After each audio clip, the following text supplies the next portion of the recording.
I'm Terry Novak, and I'm from Oregon. Originally, I was born in Taiwan.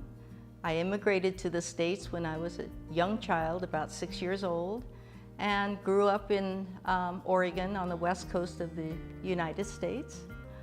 And most of my life, I've been involved in businesses. I grew up in a restaurant business, and I've worked, I'm considered myself a serial business person. I've had many businesses. The last one being in the bridal and jewelry industry. And about 5 years ago, my husband asked me to come to Panama to look at some coffee plantations. He was interested in the whole business. He had been retired. He wanted to invest in something, and I thought, okay, maybe it was time to quit. So we retired and we came over for a coffee finca tour. And the first thing I said when we landed and got into our hotel in Boquete was, I think I can live here.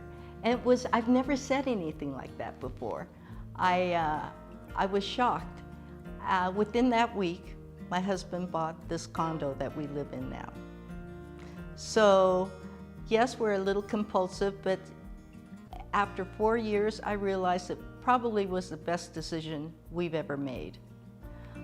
It allowed me it forced me to retire, to relax. And so the weather is fabulous. You can't beat it. It's ideal for retired people. You know, in Oregon, it's so rainy, it's so gray. When you're working, it's okay to deal with that, but when you're retired, it gets overwhelming. That's one of the draws that my husband had to being in a sunnier place down south. And actually, we've had some experience living in Belize. Not actually living, we had a business, a dive business. And at one point, I was forced to manage it myself. So I had some experience living in the tropics. And I knew that that was a nice situation. But the medical is not so good. It's just not as well developed. The infrastructure is not so good. So Panama seemed to give us the best of both worlds.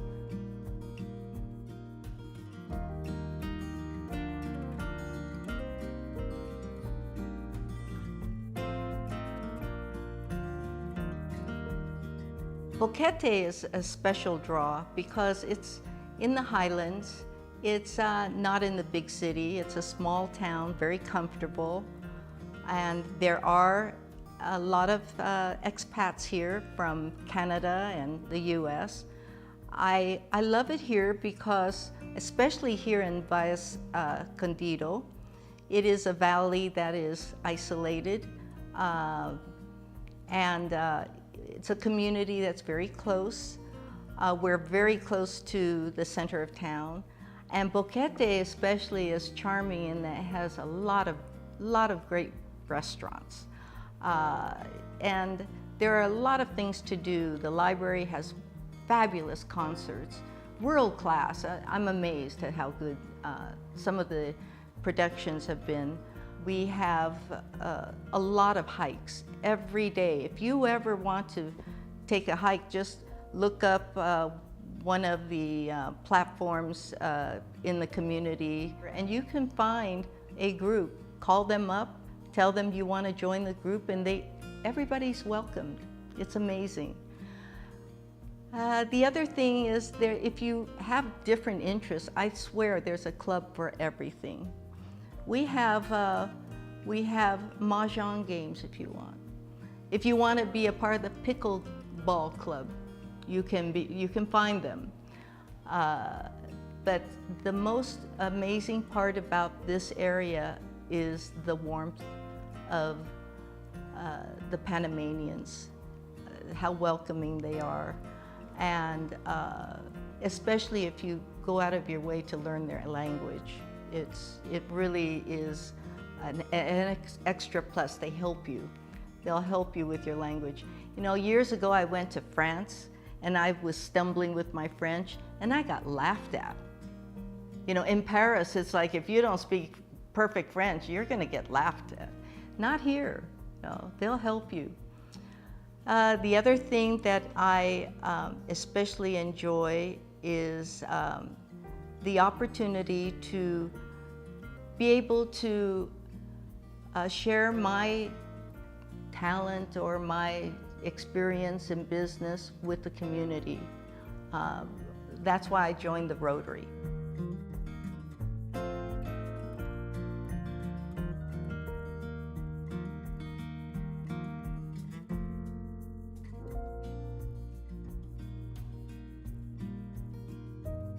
Rotary is an international organization of over 1 million members, and so there's a tremendous network amongst Rotary chapters throughout the world.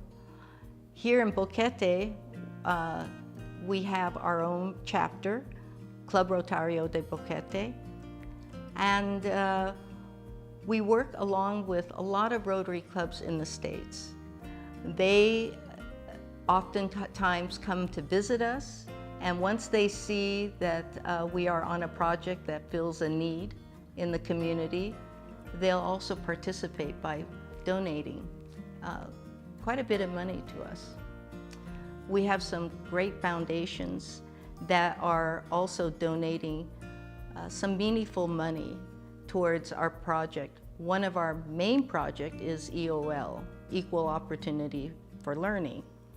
And we are concentrated on getting children to learn math online by using technology. And one of the technology we want to use is using a tablet. This tablet, this 10-inch tablet, has a SIM card slot in it. And that will give connectivity to the internet. We want to connect them to the internet because there are fabulous academies online, and it's free education. One of the most famous is called Khan Academy. It's KHAN Academy.com. Right now they have 100 million students worldwide that learn math, science, a language, computer building, you name it. The academy has such breadth. You can start at first grade and go all the way into college level. And this is free education.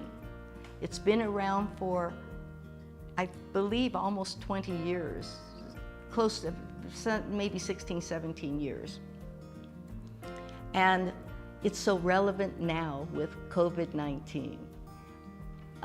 We have one young man, Adriel, here in Boquete, that hated math. He had math anxiety, and one of our Rotarian met him, befriended him, an expat teacher, retired teacher, and she learned of his problem. And here he is, a very bright young man, happy-go-lucky, but when you talk about math, that's, you know, he just becomes a different person. He failed. He failed 8th grade math. And the school says you have to pass math in order to go on to the next level. So he had to go to summer school. At this point, it was perfect timing. Our Rotarian, Ginny, said, okay, I'll help you. I'll tutor you. Well, then Ginny found out through Rotary about Khan and about the tablet, so she implemented that very thing, the tablet in Khan Academy, and introduced him to it, and 700 hours later, he became a math enthusiast. From a math hater to a math enthusiast. He became our poster child for EOL. It was, you know, proof that you can get over this type of anxiety. You just need the right program. And what he said to us that was so important was, he says, you know, learning on Khan Academy allowed me to learn at my own rate. I could repeat or go as slowly as I want, and I don't feel any shame for it. And you know, when you get that kind of comment from a teenager, it's that feeling of shame or embarrassment that gets young people, you know, whether it's in front of teachers or their peers. And so we really want to do this for as many students as we can. I think if we could do it to every student in Panama, Panama's test scores will be much better. 2 years ago, there was an international testing of third grade math students. And unfortunately, Panama, out of 77 countries, was number 73, I believe. Ouch. And that shouldn't be. We don't need to have that type of score.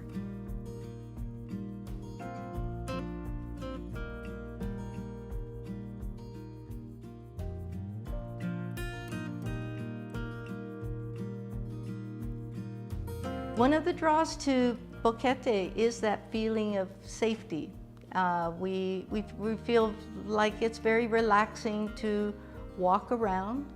I do not feel fearful of walking in the evening. I can go shopping alone. We drive to David often to go to Price Mart because that is our Costco here in Panama, so you can buy in volume. And David is a little more challenging for me because I'm not very good at driving, but my husband loves it. Third world driving is his thing. He thinks it's a challenge.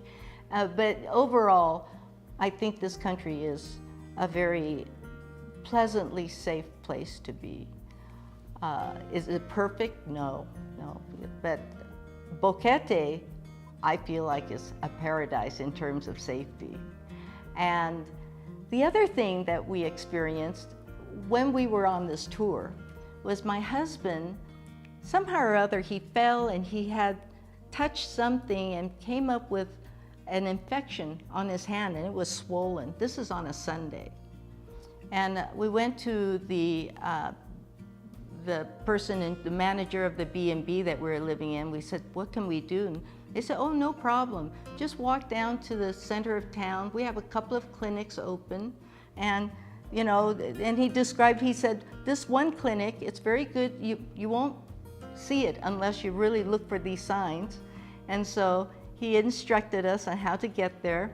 On a Sunday, we walked in, and my husband was diagnosed, and then he got a shot and some antihistamine, and $50 later we walked out.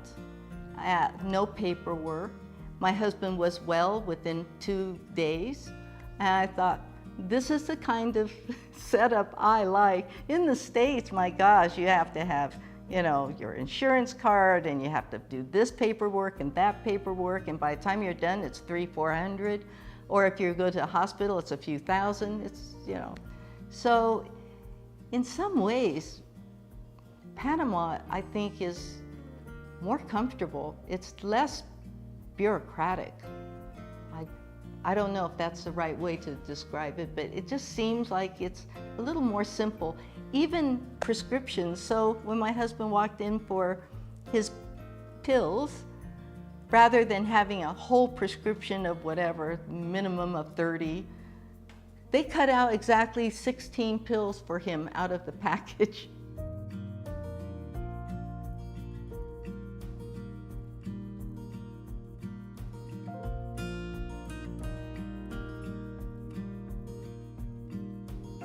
I come from Oregon, where it's a fairly highly taxed state. We pay over 10% tax. That's generally property tax. and other taxes rolled together, but over 10% of our yearly income goes toward tax. Here in Panama, it's considerably lower.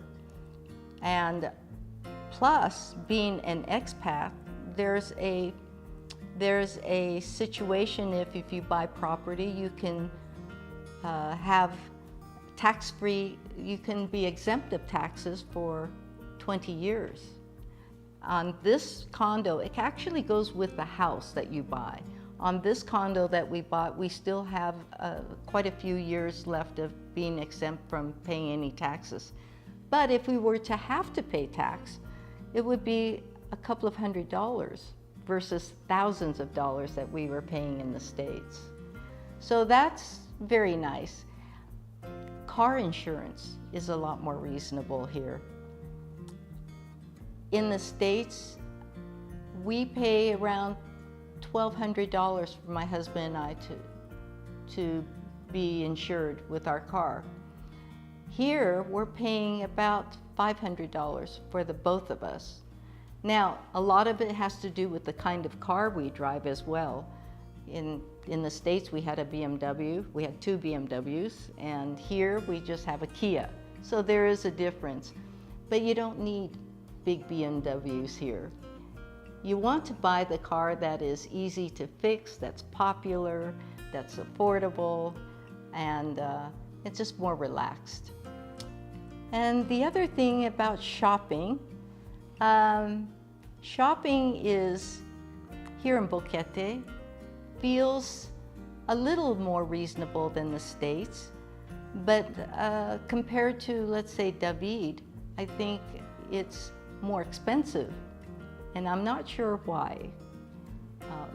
Restaurants, the prices in restaurants are not necessarily very low, and I think there are certain things that are rather high. Meats are rather expensive. Fish, surprisingly, is rather expensive to me. Produce is pretty good because we live in the heart of fincas all over. This is the breadbasket of Panama. So you get fabulous produce at a very reasonable price, and it's straight from the farm. Fruit is delicious and reasonable. I know in the States I would have to pay $4.95 for a pineapple. Here it's $1. That's expensive. If you buy off of a truck, it could be quite a bit less. And it's straight from the farm.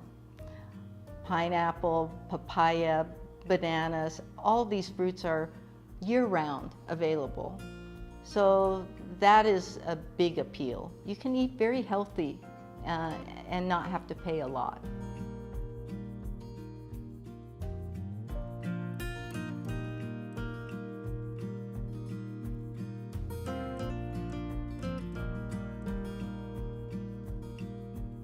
As far as moving to Panama, personally, we decided to buy our condo the first week that we were here on a visit.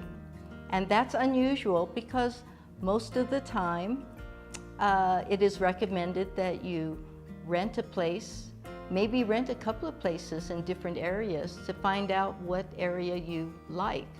Having said that, the first year that we did move here, and we were waiting for our containers, we were staying in a casita in Alto Boquete. And in Alto Boquete, we're at a higher level. Here in Boquete Abajo, we're in a valley. And in Alto Boquete, it's a lot more windy. And I had no idea. This is when I learned about microclimates. I did not know that there are so many microclimates here. I guess that's why the coffee here is so wonderful, because they have these different terrains and different acidities in the soil. So rain is another issue. We come from Oregon where it's very, very rainy, and 6 months out of the year we're dealing with mist. Here they call it bahariki, but we're dealing with, in Oregon, we're constantly dealing with a gray fog. It can get foggy here, it's very beautiful. But during the rainy season, which is usually from May through December, but the worst of it is probably September and October. And you need to love rain if you want to stay up here in the highlands. It is quite rainy, but it's really refreshing. It doesn't rain from morning till night like in Oregon, where I come from, but you can count on a good dousing of rain every evening. But the sun will come up in the morning. Today has been a beautiful day, beautiful morning. We could walk, we could get all our stuff done. By about 3 o'clock, you can count on maybe staying in and riding through the rain.